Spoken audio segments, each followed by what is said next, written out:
तो हमारा special segment Bhasin के बेहतरीन शेयर। भसीन साहब, बहुत शुक्रिया आपका समय देने के लिए। स्वागत है टीनो स्वदेश पर। मुंबई उदयपुर का चक्कर लगाकर भसीन साहब दिल्ली में फिर से हाजिर हो गए और हमारे साथ जुड़ गए हैं।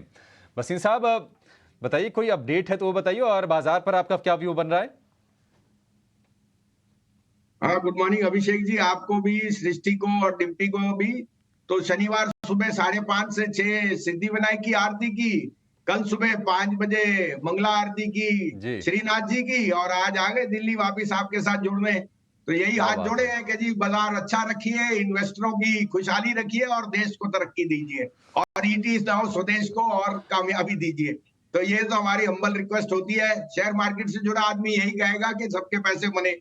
हाँ, उस दिन आपको फ्राइडे को बहुत अच्छे कॉल भी दिए थे, वो भी चल गए। हिंदुस्तान कॉपर 3 दिन में 15% बढ़ा है। Copper prices are at new high, 3 year high. आपको इंडिया बुल रियल एस्टेट कहा था, वो 11-12% बढ़ा है। वो अभी मुझे लगता है शुरुआत है, इसकी री रेटिंग होगी इस साल में दुगना। तीसरा था फेडरल बैंक। अभी भी मैं कहूंगा federal bank is the best mid cap bank जो आपको लेना चाहिए। आंखें बंद करके लीजिए, 190 का टारगेट इस साल में आएगा, उससे माने उस साल के मिडल तक ही आ सकता है। मैं और आपको अपडेट भी दे दूं। आपको मैंने मारुति कहा था, और एचडीएफसी बैंक वो मेरी टॉप ऑफ द लाइन है। एसबीआई लाइफ वो भी मेरी टॉप ऑफ द लाइन है। हाँ, एचपीसीएल में और बीपीसीएल मैंने दिए थे, वो स्टॉप लॉस हो गए ट्रेडिंग की वजह से, और उनमें अगर आपकी ट्रेडिंग पोजीशन थी तो जो आपको स्टॉप लॉस था निकलना है। ये मैं नहीं कह रहा खराब है, लेकिन अभी जो रुझान है वहां पीएसयूज में, ओएमसीज में थोड़ा सा प्रेशर बने रह सकता है because of the price cut, जबकि मुझे लगता है ये अपॉर्चुनिटी लेने की है। लेकिन ट्रेडिंग कॉल जो दी थी वो आपको मैं ये भी बता दूं कि वो because of that move that day on down side वो स्टॉप लॉस हो गए थे। अब आपके लिए 3 पिक्स हैं, आप कहें तो मैं शुरू करूं। जी, बिल्कुल भसीन साहब, शुरू कीजिए। बताइए, कौन सी आज की पिक्स हैं आपकी? हाँ, तो देखिए, पहले तो मैं अपडेट दे दूं कि फेडरल बैंक और हिंद कॉपर में बने रहिए। मैंने रैमको सीमेंट भी कहा था, वो भी फ्राइडे को गेनर था। Cement prices just round the corner के प्राइस हाइक होगी। और आपको पता है अर्स्टवाइल मद्रास सीमेंट कंपनी आज की डेट में सबसे बेस्ट वैल्यूएशन पे है on enterprise value to EBITDA और मल्टीपल। वो और फेडरल बैंक दोनों मेरे अभी भी पिक है। 165 मैंने टारगेट दिया और फेडरल बैंक का वो जरूर आएगा। आज मेरे को दोनों प्राइवेट इंश्योरेंस पसंद है। आईसीआईसीआई प्रू 565 में लीजिए, टारगेट है 648 का, 625 का, 548 का स्टॉप लॉस। इसने 625 का टारगेट एक हफ्ते पहले मारा था, ये वापस रीटेस्ट करेगा। दूसरा पिक है एचडीएफसी लाइफ। मेरे को एचडीएफसी लाइफ में जो अब कंसोलिडेशन के बाद ब्रेकआउट आ रहा है, ये सबसे आउट परफॉर्म होएगा एसबीआई लाइफ के बाद। 675 का पहला टारगेट है, ये 725 भी जा सकता है बाय द वे, जो इसने मारा था जब एक्साइड की इसने लाइफ इंश्योरेंस एक्वायर की थी अबाउट 1.5 ईयर बैक। तो मुझे लगता है 675 का पहला टारगेट, 725 का दूसरा, और स्टॉप लॉस है 605। और यहाँ अगेन मैं बाय दे रहा हूँ बाटा पे।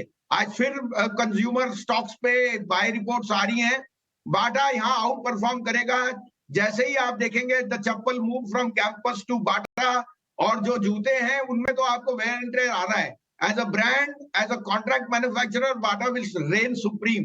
तो बाटा मुझे 1550 का टारगेट दिख रहा है, 1367 का स्टॉप लॉस। तो ये कॉल्स आज के भसीन साहब की तरफ से। भसीन जी, वेरी गुड मॉर्निंग। देखिए, वीकेंड पे इलेक्शंस की डेट भी सामने आ गई है। 19 अप्रैल से इलेक्शन स्टार्ट होने वाले हैं, और कैसे देख रहे हैं ज़रा बाज़ार 19 अप्रैल तक, और 19 अप्रैल के बाद किस तरीके की बाज़ार की चाल रहेगी? क्या कुछ फैक्टर्स रहेंगे जो कि इस चाल को डिफाइन करेंगे आपकी तरफ से? हाँ, गुड मॉर्निंग। नहीं सृष्टि जी, ये तो सूद शेयर का काम है, इतना मैं नहीं क्वालिफाइड। मगर मैं आपको जैसे बोल रहा हूँ 25-26 के बाद आपको बहुत अच्छी रैली आएगी टिल मिडल ऑफ अप्रैल। वहां हल्का होने का है। और इलेक्शन से पहले या जो भी है आपकी strategy, you should first way जो कलर आएगा अर्निंग्स का, जो ग्लोबल मैक्रोज आएंगे। बट अगर रैली वापस आती है तो एक बारी आपको थोड़ा सा इस बारी कैश रेस करना चाहिए। You must take some profit before the election, क्योंकि electoral verdict can be volatile. मैं ये नहीं कह रहा पॉजिटिव नेगेटिव, 90%, 99% पॉजिटिव उसमें ऑलरेडी बिल्ट इन है। उसके ऊपर वी विल सी कि क्या रिफॉर्म के मेजर्स एंड सो ऑन। लेकिन मेरी सजेशन ये है पहली इलेक्शन की डेट से पहले प्रॉफिट टेकिंग का एक बाउट जरूर आएगा। पहले आप न्यू हाई देखेंगे 22,500 का, वहां पे थोड़ा सा घर प्रॉफिट ले जाइए। वसीम साहब बहुत बहुत शुक्रिया, थैंक यू वेरी मच, ये सारी की सारी जानकारी हम तक पहुंचाने के लिए। आपने शेयर्स भी बताया जो ब्रोकरेज के हिसाब से बहुत इंपॉर्टेंट है, वो भी आपके सामने रखना चाहते हैं। और एक्चुअली वो बीट जो है वो सृष्टि की ही है, वो है ऑटोज़। तो ऑटोज़ में जो ईवी को लेकर कुछ ब्रोकरेजेस आई है, एक बार जरा सृष्टि वो क्या मैसेज दे रही हैं, उस रिपोर्ट्स में क्या लिखा है, एक बार जरा हमको ब्रीफ कर दो उसके बारे में।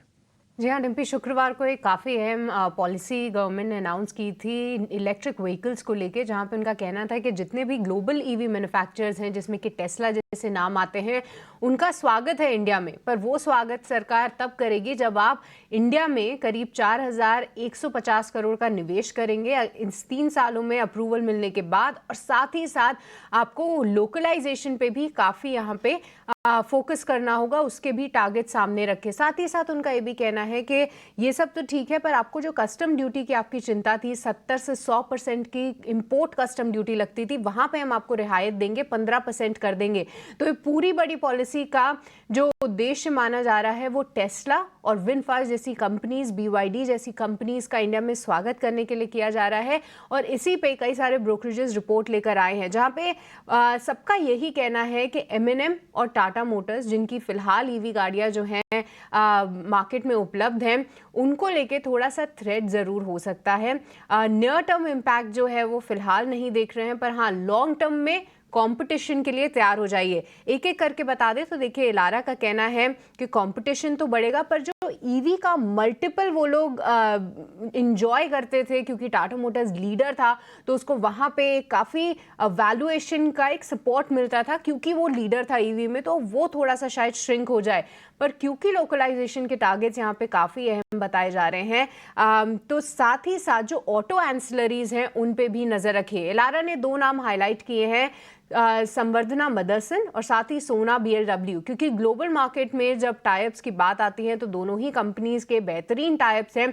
और इंडिया में जब ये ग्लोबल ईवी मैन्युफैक्चरर्स एक्सपैंड करने की कोशिश करेंगे तो शायद इन्हीं कंपनीज को फायदा होगा, जो कि पहले से ऐसे कॉन्ट्रैक्ट्स निभाती आ रही हैं। साथ ही साथ उनका कहना है कि ऊनो मिंडा भी एक बेनिफिशियरी हो सकता है।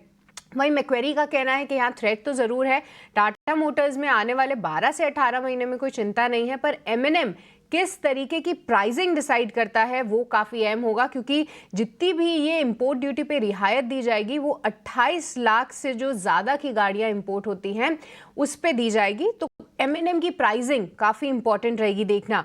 कोटक का भी ये कहना है कि कंपटीशन के लिए तैयार हो जाइए। और आखिरी में इन्वेस्टिक का कहना है कि टाटा मोटर्स और M&M तो ठीक है, कंपटीशन रहेगा, पर M&M क्योंकि वो एक लेट एंट्रेंट है, वो किस तरीके की स्ट्रैटेजी लाता है, क्योंकि FY25 में मारुति की तरफ से भी जो है एक ईवी गाड़ी आने की तैयारी में है, तो उसके लिए भी कंपटीशन जो है बढ़ता हुआ दिखेगा।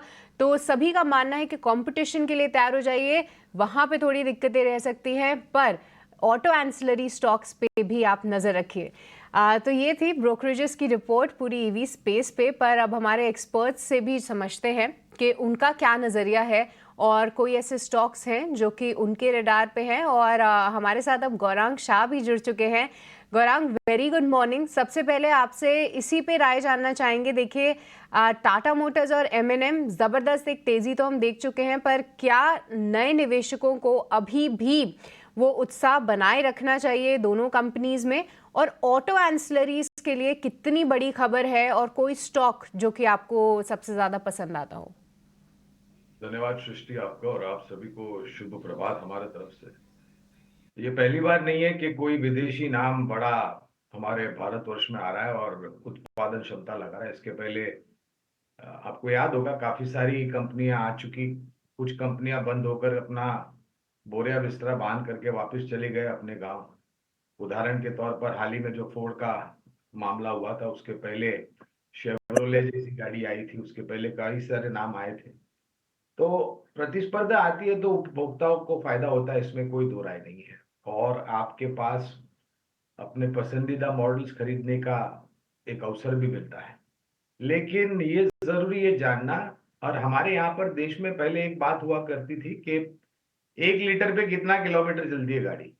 लेकिन आज वो परिवर्तन ये हुआ है कि भाई अगर कुछ दुर्घटना हो जाती है तो कितना सुरक्षित जो वाहन में लोग बैठे हुए हैं प्रवासी उनको रखते हैं। तो ये बहुत बड़ा परिवर्तन है। मुझे नहीं लग रहा है कि बहुत बड़ा चिंता का कारण होगा। हाँ बिल्कुल, प्रतिस्पर्धा आएगी तो थोड़ा असर पड़ेगा, लेकिन ऐसा नहीं है कि इनका मार्केट शेयर बिल्कुल ही कम हो जाएगा। हमारी पसंदीदा वाहन उत्पादन करने वाली कंपनियों में, चौपहिया वाहनों में टाटा मोटर, M&M, मारुति काफी लंबे समय से रही है और आज के तारीख में भी है। टाटा मोटर तो मेरे ख्याल से डिम्पी भाई को याद होगा, 300 के नीचे के स्तर से हमने कवायद की थी निवेश करने के लिए, आज के तारीख में भी है। और ऑटो एंसिलरी की जो आप बात कर रहे थे, तो वहां पर मैं CI automotive, Uno Minda, Bosch limited जैसी कंपनियां हैं, एक्साइड इंडस्ट्रीज, हमारा राजा ऑटोमोटिव जैसी कंपनियां, टायर में अपोलो टायर्स और JK टायर्स। तो एक फैला हुआ ये क्षेत्र है और मुझे नहीं लग रहा है कि कोई प्रतिस्पर्धा आने से भारत में स्थापित अच्छी बैलेंस शीट, अच्छी मैनेजमेंट कंपनियों को बहुत बड़ा फर्क पड़ेगा।